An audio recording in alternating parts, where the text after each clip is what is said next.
اپنی باری آنے پر وہ اندر گیا اور عامل کو دیکھا جو روایتی انداز میں ہرے رنگ کا چوغا سا زیب تن کیے ہاتھ میں بڑے بڑے دانوں والی تسبیح تھامے ہوئے تھا۔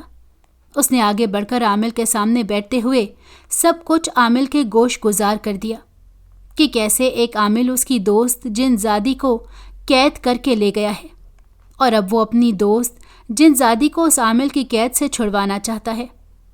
ساری بات سن کر عامل نے اس کا کام کرنے کی حامی بھر لی تھی، جس کے بعد عامل نے اس کے سر پر ہاتھ رکھا اور پھر آنکھیں بند کر کے کچھ پڑھنے لگا۔ تقریباً 5 منٹ بعد اس عامل نے اس کے سر سے ہاتھ ہٹایا اور پھر اس سے کہا کہ وہ اس جن زادی کی کوئی ایسی چیز لے آئے جو اس کے استعمال میں رہی ہو، جس پر وہ سوچ میں پڑ گیا۔ اس کے پاس تو ایسا کچھ نہیں تھا جو جن زادی اکبری کے استعمال میں رہا ہو۔ اس نے عامل کے سامنے اس بات کا اظہار کیا تو عامل نے کہا کہ کسی ایسی چیز کا ہونا بہت ضروری ہے جو اس کے استعمال میں رہی ہو یا پھر اس نے اس چیز کو چھوا ہو۔ اس کے ذریعے وہ زیادہ جلدی جن زادی اکبری تک پہنچ سکتے ہیں۔ وہ سوچ میں پڑ گیا اور کچھ پریشان بھی ہوا کہ اب ایسی چیز وہ کہاں سے لائے، مگر تبھی اس کے ذہن میں جھماکا سا ہوا۔ وہ عامل سے اجازت لے کر تیزی سے وہاں سے نکلا اور جنگل کی طرف جانے لگا، جہاں جن زادی اکبری بیٹھ کر قرآن پاک کی تلاوت کیا کرتی تھی۔ آدھے گھنٹے میں وہ وہاں پہنچ چکا تھا۔ یہ خطہ ابھی بھی تباہ شدہ تھا، مگر وہاں پر قرآن کی ریل ابھی بھی رکھی ہوئی تھی، وہ ریل جس پر رکھ کر وہ قرآن پاک پڑھا کرتی تھی۔ قرآن پاک یہاں نہیں تھا، شاید قرآن پاک کی بے حرمتی نہ ہو، اس وجہ سے وہ اسے غائب کر چکی تھی۔ اس نے جلدی سے آگے بڑھ کر وہ ریل اٹھائی جو جن زادی اکبری کے استعمال میں تھی، اور یقیناً وہ اسے چھوا بھی کرتی تھی۔ ریل اٹھا کر اب وہ واپس عامل کے ٹھکانے کی طرف جا رہا تھا۔ وہ ہرگز بھی دیر نہیں کرنا چاہتا تھا اور چاہتا تھا کہ جلد از جلد وہ اسے اس ظالم عامل کی قید سے چھڑوا لے۔ کچھ ہی دیر میں وہ واپس عامل کے پاس پہنچا اور وہ ریل اس کے حوالے کر دی کہ یہ ریل جن زادی کی ہے اور وہ اسے چھوا بھی کرتی تھی۔ عامل نے وہ ریل تھام لی اور پھر اسے جانے کا اشارہ کیا کہ آج رات وہ عمل کر کے معلوم کر لے گا کہ وہ عامل جن زادی اکبری کو کہاں لے گیا ہے۔ گلفام بے چین سا گھر واپس لوٹ آیا تھا۔ اس کی بہن کھانا بنا چکی تھی، تبھی وہ کھا کر جلد ہی اپنے کمرے میں آیا اور پردے دار جن زادی اکبری کے بارے میں سوچتا اور اس کے لیے پریشان ہوتا گہری نیند کی وادیوں میں اتر گیا تھا۔ جن زادی اکبری انسانوں کی دنیا میں رہ رہی تھی۔ اس کے باوجود کہ وہ ایک جن زادی تھی تو بحیثیت انسان اس کا فرض بنتا تھا کہ وہ ایک غیر انسانی بے ضرر سی مخلوق کی حفاظت کرتا۔ جن زادی اکبری نے کبھی کسی کو نقصان نہیں پہنچایا تھا، پھر اس کے ساتھ برا ہونا بنتا نہیں تھا، اور وہ تو اس سے عشق کرتا تھا، تو اس کی حفاظت کرنا گلفام اپنا فرض سمجھتا تھا۔ لیکن دیکھنا یہ تھا کہ وہ اپنا فرض نبھانے میں کامیاب بھی ہو پاتا ہے یا نہیں۔ رات کا نہ جانے کون سا پہر تھا، شاید تیسرا، جب اس نے اپنا دم گھٹتا ہوا محسوس کیا۔ اسے سانس نہیں آ رہی تھی اور اس کے علاوہ ایک عجیب سی بدبو اور حدت بھری گھٹن نے کمرے کا احاطہ کیا ہوا تھا۔ اچانک اس نے اپنی گردن پر کسی کی مضبوط مگر بھاری گرفت محسوس کی۔ اس کی آنکھیں نیند کے باعث کھل نہیں رہی تھیں، مگر تکلیف کا احساس ضرور ہو رہا تھا۔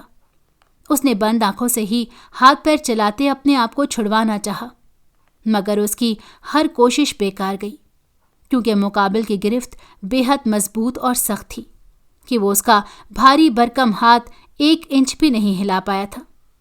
تکلیف کی شدت سے اس کی آنکھوں سے آنسو بہنے لگے کہ تبھی ایک سخت آواز اس کے کانوں سے ٹکرائی۔ اکبری کہاں ہے؟ وہ کوئی مردانہ آواز تھی جو بے حد خوفناک اور رونگٹے کھڑے کر دینے والی تھی، لیکن اس آواز کے خوف سے زیادہ اس پردے دار جن زادی اکبری کے نام نے اسے آنکھیں کھول کر سامنے والے کو دیکھنے پر مجبور کیا تھا۔